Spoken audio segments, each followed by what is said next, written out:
Bismillahirrahmanirrahim. Assalamualaikum warahmatullahi taala wabarakatuh. Jadi pada hari ini saya akan membuatkan demo sistem OPR version 4 ya. Untuk version 4 ni kita ada tambah beberapa fungsi baru di mana fungsi Google Drive. Okay, generated report akan auto masuk ke dalam Google Drive anda.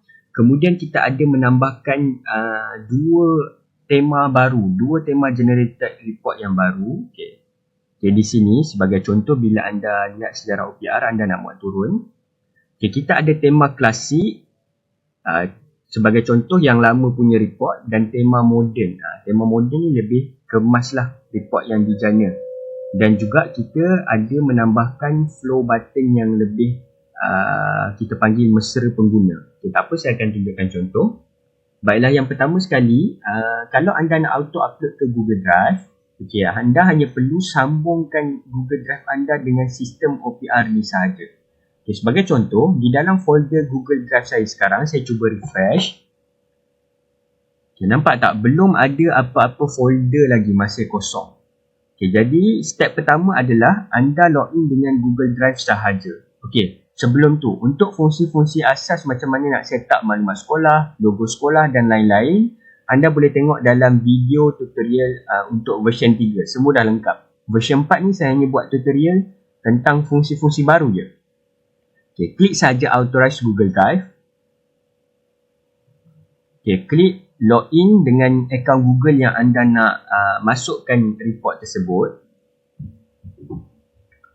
Okay, di sini biarkan saja, Google belum memverifikasi aplikasi ini, tidak ada masalah apa pun. Kalau kita dah hantar untuk publish, nanti benda ni dah tak ada. Klik saja lanjutkan. Okey, klik lanjutkan saja. Okey, di bahagian ni, berikan akses kepada sistem untuk melihat, mengedit, membuat dan menghapus file. Okey, jadi sistem OPR wajahku ni, okey, anda akan bagi dia buat satu folder, contohnya sistem OPR, dan dia hanya upload, delete, create folder di dalam folder OPR tu saja. Dia takkan kacau mana-mana folder lain dalam Google Drive anda. Okey, tak ada masalah. Klik saja lanjutkan. Nampak tak? Di sini Google Drive berjaya disambungkan. Okey. Folder aktif, folder yang sistem kita cipta namanya laporan OPR Innovative College lah. Nama sistem yang sekarang. Sekolah yang sekarang kalau kita tengok Innovative College. Okay, kalau kita tengok di dalam Google Drive, akan ada satu folder baru. Nampak tak? Laporan OPR Innovative College. Masih kosong lagi lah. Okey. Kemudian di sini, kita aktifkan muat naik automatik ke Google Drive. Supaya nanti setiap report yang kita jana, automatik upload ke Google Drive. Klik simpan tetapan. Okey, nampak tak di sini? Nanti dalam struktur folder Google Drive tu, okay, yang pertama dia, bila kita masuk ke dalam laporan OPR ni, dia akan ada folder tahun bila, kemudian bulan bila, kemudian barulah file OPR yang kita generate.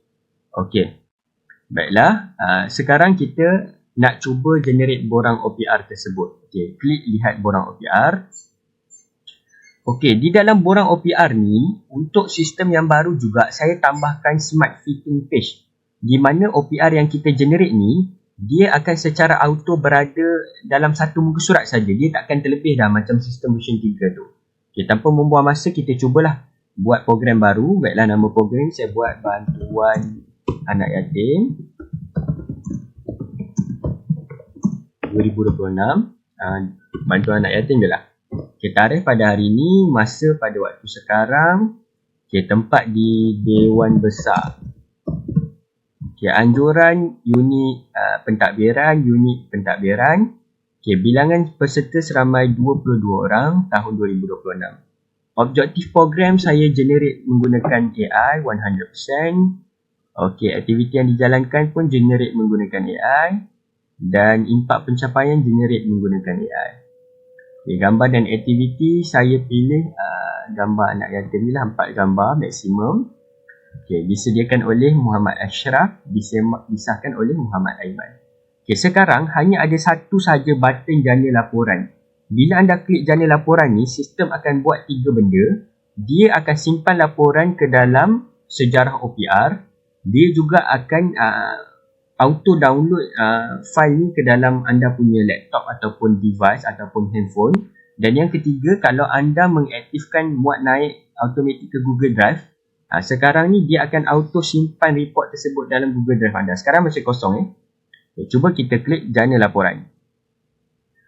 Okey, bila anda klik jana laporan, sebelum anda simpan dan hantar, anda pilih dulu anda nak format yang mana. Anda nak format laporan tu dalam tema klasik, macam yang saya tunjuk tadi, ataupun anda nak dalam tema moden. Yang ni tema moden. Okay, macam saya nak report yang di-generate itu dalam bentuk tema moden. Jadi saya klik simpan dan hantar. Okay, nampak? Dia automatik buat tiga benda ni dan dia automatik download satu file baru, file OPR ni.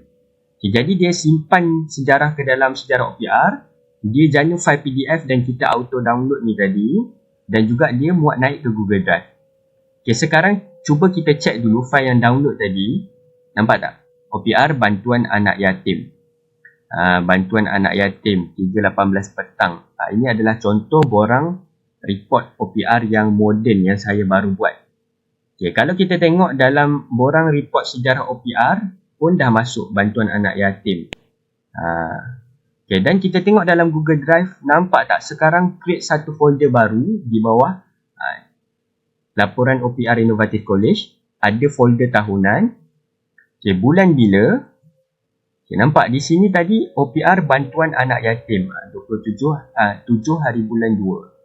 Kalau kita tengok laporan yang dijana, inilah laporannya. Jadi sekarang automatik semua. Anda generate report tu ada dua format klasik ataupun format yang moden, dan automatik simpan ke Google Drive anda juga. Dalam sebahagian sejarah pun, contohnya kalau anda nak bantuan anak yatim ni, anda nak download semula untuk format moden, format klasik ataupun moden, tak kisah. Okay, macam sekarang tadi saya dah generate dalam format moden kan, saya nak dalam format klasik pula. Okay, muat turun PDF. Okay, ni PDF dalam bentuk format klasik. Okay. Tapi kalau anda muat turun file PDF yang lama daripada sejarah OPR, dia tidak akan auto simpan di dalam Google Drive. Google Drive ni hanya tersimpan apabila anda membuat borang OPR yang baru dan anda mengaktifkan fungsi muat naik automatik ke Google Drive. Okay, faham ya? Baiklah, itu sahaja video tutorial untuk sistem OPR version 4. Sangat-sangat lengkap, sangat-sangat memudahkan anda. InsyaAllah kita akan rilis juga sistem OPR V5 nanti, di mana anda boleh membuat laporan berkaitan aktiviti co-curriculum. Ada menu pencapaian murid, anda boleh tambahkan murid yang menyertai pertandingan, anda ada database untuk murid, dan anda boleh trace record murid tersebut dan lebih mudah nak isikan details pertandingan murid dalam sistem PAJSK. InsyaAllah ini untuk version 4 setakat ini. Saya harap membantu guru-guru sekalian. Kalau nak tengok yang version 3 berkenaan dengan fungsi-fungsi asas, boleh tengok dalam playlist tutorial lah. Okay. Assalamualaikum, itu sahaja.